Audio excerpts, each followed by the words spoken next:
Hi guys, welcome back to another video. आज हम कक्षा 12वीं business studies chapter number 11 marketing management को मात्र 5 मिनट में समाप्त करने जा रहे हैं। अगर आप अब तक बिजनेस स्टडीज की प्रॉब्लम से जूझ रहे हो तो भैया 100% गारंटी है कि आपके पास हमारी बिजनेस स्टडीज की हेल्प बुक नहीं है। तो डिस्क्रिप्शन में लिंक देता हूं, जाके ले लेना। बट उससे पहले अपनी कुर्सी की वजह टाइट कर लो, मार्केटिंग मैनेजमेंट खत्म होने जा रहा है। चलिए शुरू करते हैं। सबसे पहले बात करते हैं मार्केटिंग की।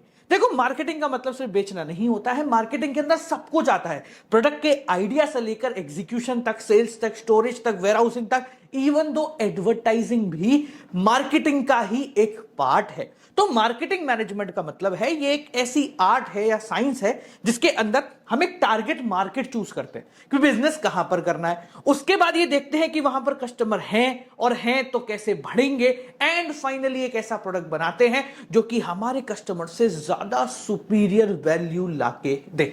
अभी जो मार्केटिंग है ना, ये पर्सनलाइज है। इसकी 5 अलग अलग फिलॉसफी है। फिलॉसफी का मतलब लोगों की सोच। तो 5 अलग अलग प्रकार की सोच मार्केटिंग में चलती है। पहली फिलॉसफी है जिसको बोलते हैं प्रोडक्शन कॉन्सेप्ट।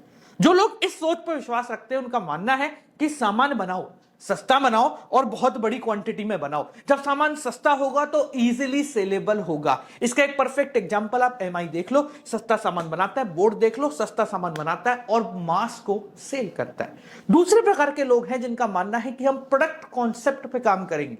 प्रोडक्ट कॉन्सेप्ट कहता है कि आप ये मत देखो कि आपको मास तक जाना है, आप प्रोडक्ट को सबसे बेहतर बनाओ। अगर आपका प्रोडक्ट अच्छा होगा, उसके अंदर की टेक्नोलॉजी अच्छी होगी और उसके जो है फीचर्स बेहतरीन होंगे तो आपका सामान बिक जाएगा। इस प्रकार के कॉन्सेप्ट को एप्पल बहुत प्यार से एक्सेप्ट करता है। वो कहता है हम महंगा बेचेंगे क्योंकि हमारे पास टेक्नोलॉजी है।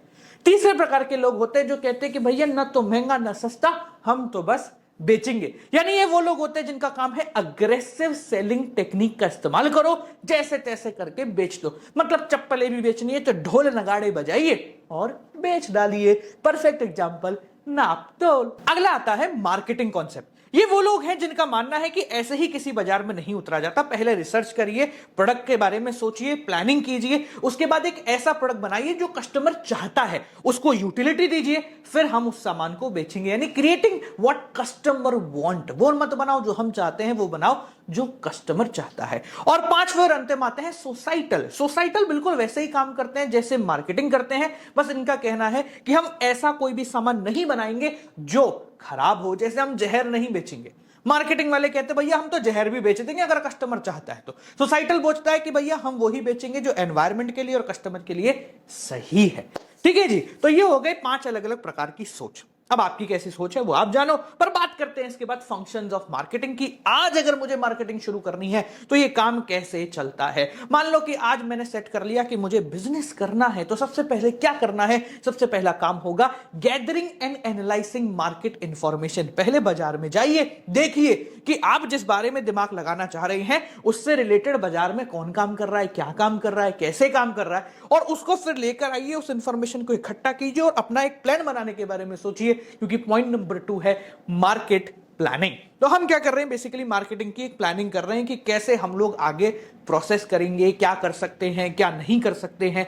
एक बार अपन ने डिसाइड कर लिया कि हाँ चलो मैंने मार्केट में इंफॉर्मेशन ले ली, ये सारे मेरे कॉम्पिटिटर्स हैं, now it's time to rule the market. तो तीसरा काम आता है आपका प्रोडक्ट डिजाइनिंग एंड डेवलपमेंट। हम लोगों ने भी सारथी को कुछ इसी प्रकार से और हमारी हेल्प बुक्स को कुछ इसी प्रकार से डिजाइन किया है, जहां पर हमने सोचा कि बाकी लोग क्या नहीं कर रहे हैं वो हम करके देंगे। तो हमारा काम यहां पर शुरू हुआ प्रोडक्ट डिजाइनिंग एंड डेवलपमेंट। इसके बाद जो अगला काम आता है वो है स्टैंडर्डाइजेशन करना। आप जब भी कोई फोन लेने मार्केट में जाते हो तो आप फोन का एक मॉडल देखते हो, पर खरीद के दूसरा पैटी पैक पीस लाते हो, क्योंकि आपको ये भरोसा है कि जो सारे प्रोडक्ट हैं वो स्टैंडर्डाइज क्वालिटी के हैं, उसके अंदर कोई भी 19-20 नहीं है। तो अगला काम है आपका स्टैंडर्डाइजेशन कीजिए। और अगर आप ऐसा सामान बेच रहे हैं जिसमें अलग अलग ग्रेड्स हैं, जैसे चावल के 25-50 ग्रेड्स होते हैं, तो अगर आपका ऐसा सामान है तो आप अलग अलग ग्रेडिंग कर दीजिए। अच्छा, ग्रेडिंग करने के बाद है आपकी पैकेजिंग एंड लेबलिंग। अब बढ़िया से पैकेट में उसको डिजाइन कीजिए। देखिए हमारा पैकेट बहुत सॉलिड है, ठीक है, तो प्रॉपर उसको पैक कीजिए और उसके पीछे का जो लेबल है उसको डिजाइन करिए, कैसे हमें लेबल बनाना है, क्या क्या चीजें इसके अंदर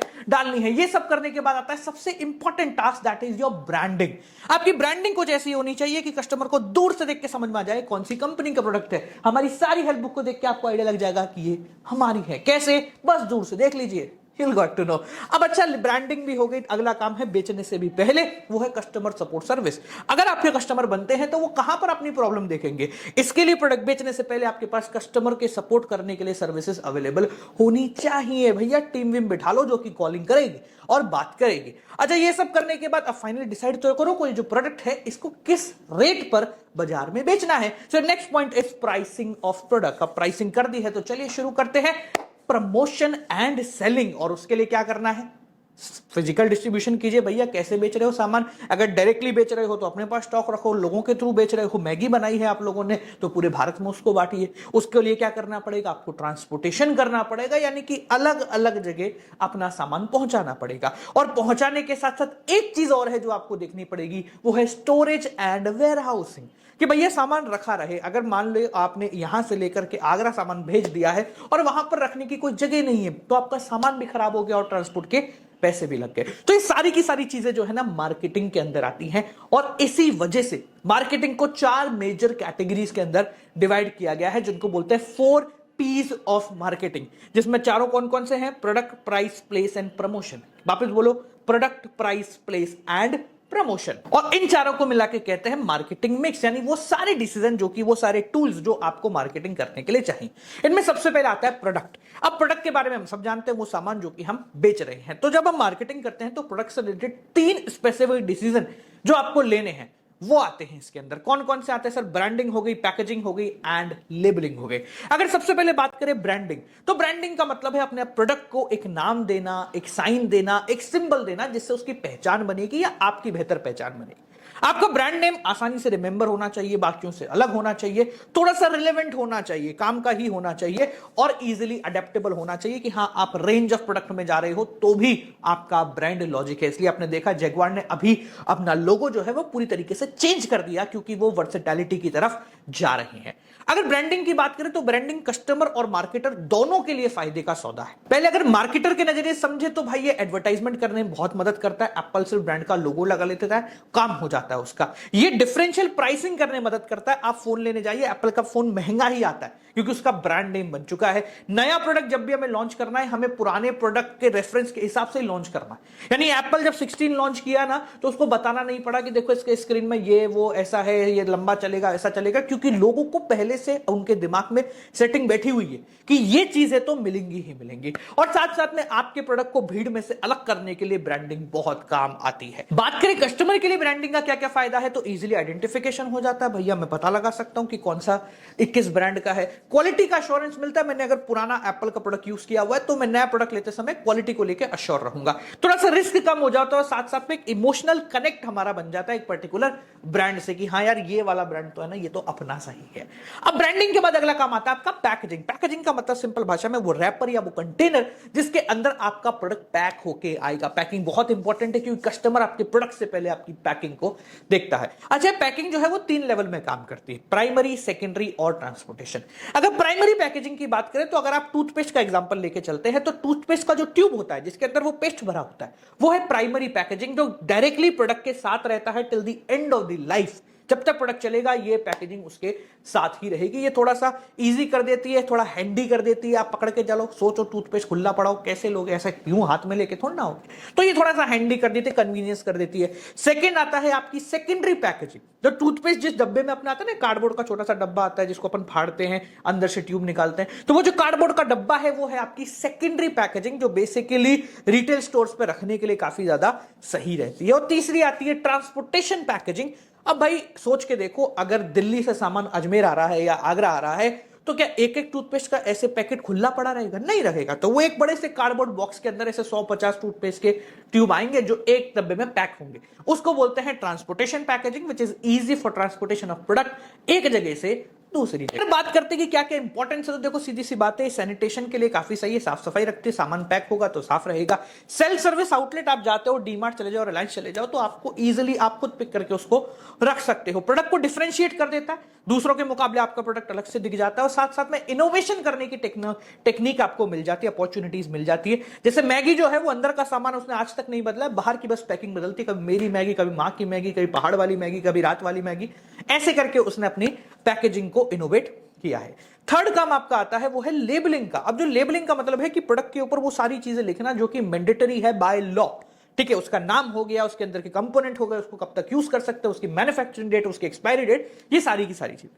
लेबलिंग काम क्या करता है? लेबलिंग आपके प्रोडक्ट को डिफाइन करता है, उसके कंटेंट बताता है, आपके प्रोडक्ट को आइडेंटिफाई करने में मदद करता है, ग्रेडिंग करने में मदद करता है कि हाँ ये वाला इसके अंदर ये क्वालिटी मिलेगी, सेल करने में प्रमोट करता है, और साथ साथ में इंफॉर्मेशन जो कानून बोलता है कि ये इंफॉर्मेशन होनी चाहिए, वो सारी इंफॉर्मेशन आपका लेबल आपको लाके देता है।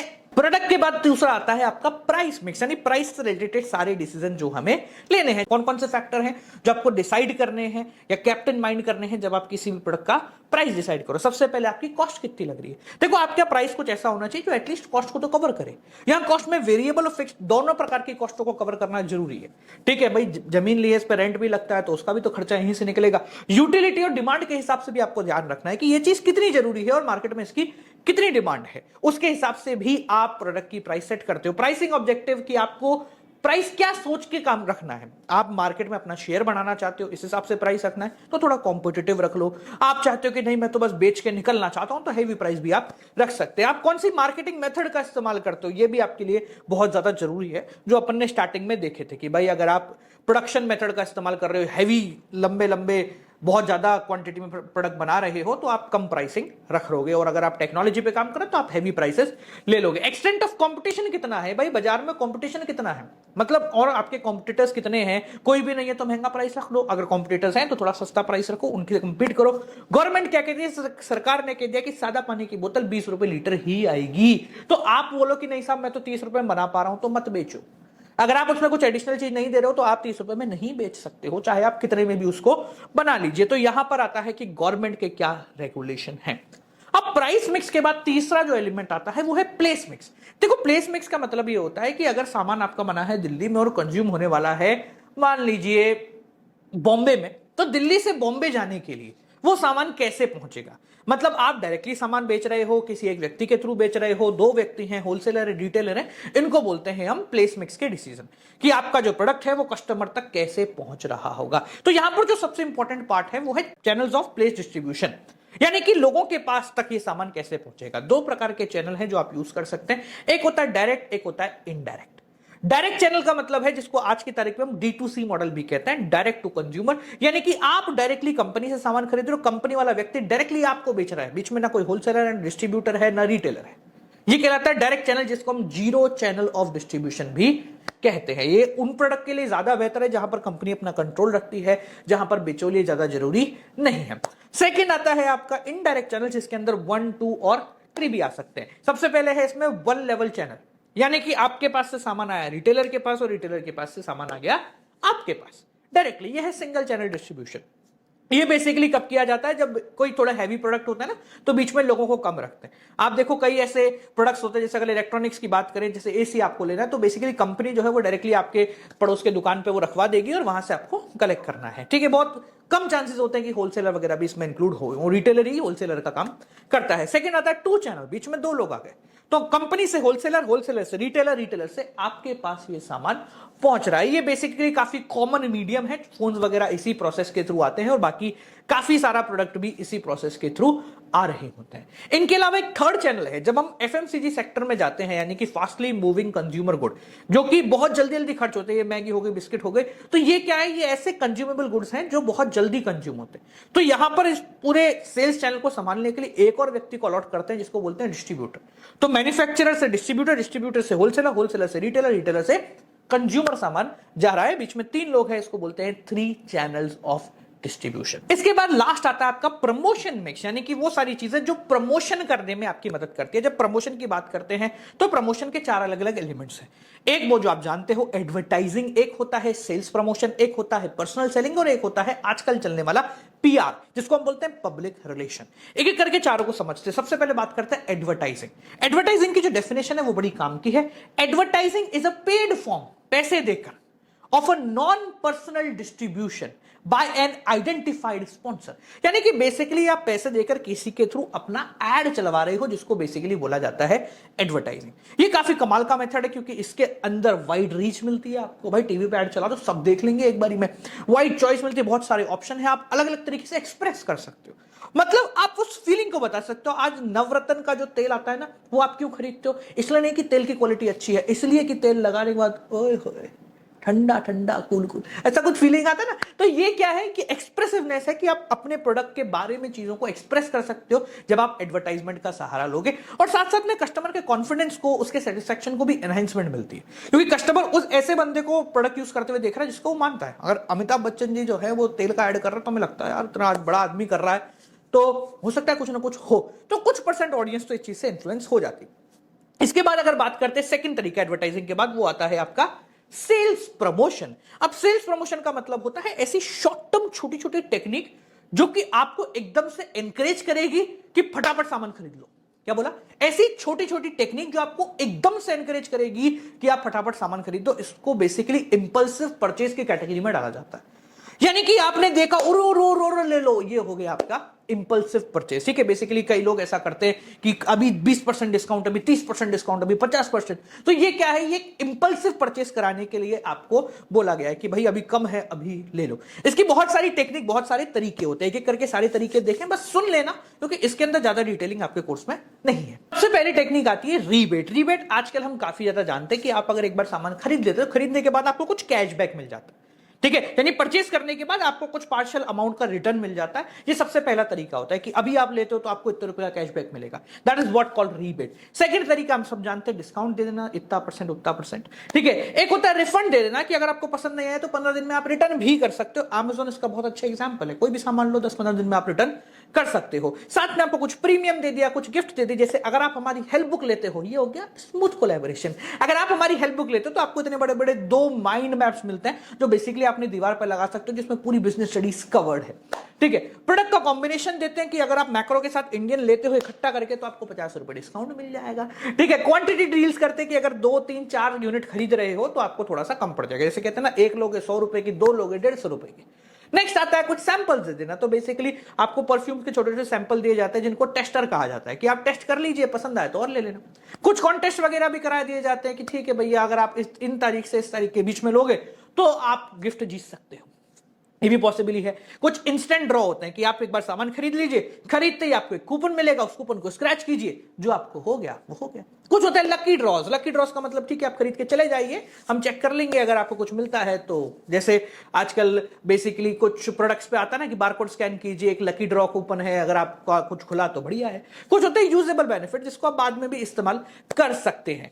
ठीक है, एक आ गया फुल फाइनेंस। जैसे आजकल जाता है ना 0% फाइनेंस, कि भाई आप टुकड़ों में खरीद लो, आपको ज्यादा इंटरेस्ट जो है नहीं चुकाना है। कुछ और तरीके भी होते हैं जो काफी ज्यादा फायदे के हैं। एक होता है पैक्ड प्रीमियम, कुछ अंदर कुछ मिल रहा है आपको जो कि बहुत फायदे का सौदा है। जैसे आप देखो कौन सा आता है, वो एक गोल गोल आता है ना, अंडे प्रकार की चॉकलेट आती है, वो चॉकलेट के लिए फेमस नहीं है, वो उसके अंदर आने वाले गुड्स जो खिलौने हैं उसके लिए फेमस है। नाम मुझे कमेंट सेक्शन में बताना, मेरे को नाम याद नहीं आ रहा है। एक आता है कंटेनर प्रीमियम, कि भाई कंटेनर ही कुछ इस प्रकार का जिसको बाद में इस्तेमाल कर सकते हो। जैसे आपने देखा होगा बहुत घरों में बेसिकली बाल्टियां नहीं होती हमारे घरों में। ठीक है, कोई सामान आता है, उसकी जो बाल्टी है, उसका जो पैकेट है, उसी की बाल्टी हम यूज करें, सर्फ एक्सेल, पेंट वगैरह इनकी बाल्टी इस्तेमाल किए जा सकते हैं। तो ये आता है सेल्स प्रमोशन की टेक्निक, कि ऐसा कोई सामान दे दो जो कि फायदे का सौदा है। इन दो के बाद 2 और तरीके हैं, बस उनकी डेफिनेशन है आपके कोर्स में, जो सेल्स प्रमोशन या प्रमोशन करने के काम आते हैं, जिनमें सबसे पहला आता है पर्सनल सेलिंग।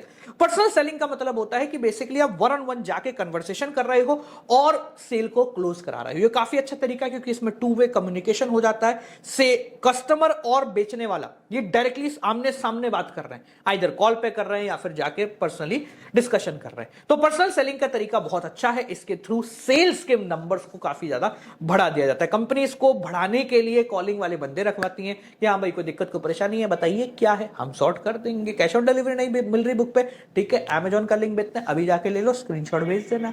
ठीक है, इसके बाद चौथा और आखिरी तरीका आता है पब्लिक रिलेशन। पब्लिक रिलेशन का मतलब आप सभी जानते हैं, आज के समय में पब्लिक के साथ आपके रिलेशन सेटअप करना, यानी कि आपकी इमेज पब्लिक में कैसी होगी, ये बहुत ज्यादा इंपॉर्टेंट है आज के समय में। इसलिए आप देख रहे हो कि अलग अलग कंपनीज, अलग अलग लोग एक पूरी पीआर टीम सेटअप कर रहे हैं कि भाई पिक्चर आने से पहले उस बंदे को ही दिखाओ जिसकी पिक्चर आ रही है और वो बहुत भला ही काम कर रहा है, इसको देख के लगे यार ये कितना अच्छा आदमी है, और फिर इसकी पिक्चर आ गई, यार इतना अच्छा आदमी, पिक्चर तो अच्छी होगी, चलो जाके देख लेते हैं। तो इसको कहते हैं पीआर, पब्लिक रिलेशन, यानी कि ऐसी ऐसी एक्टिविटीज, ऐसे प्रोग्राम कीजिए जिससे आपकी बिजनेस का नाम बेहतर हो पब्लिक के बीच में, या फिर बेसिकली जिस पर्सन के बारे में आप बात करें उसकी चीजें बेहतर हो इन फ्रंट ऑफ पब्लिक, ताकि पब्लिक आपको सपोर्ट करे। ये भी प्रमोशन का एक तरीका है। आजकल सिर्फ यही रह गया, सब अपनी अपनी इमेज सुधारने पे लगे हुए हैं। ठीक है, सो बालको आई होप सो आपको चैप्टर पूरी तरीके से समझ में आया होगा। ये मार्केटिंग मैनेजमेंट चैप्टर अपन ने समाप्त कर दिया है। जाने से पहले दो बातें, अगर आपको डिटेल में चैप्टर पढ़ना है तो ऊपर आई बटन में लिंक है,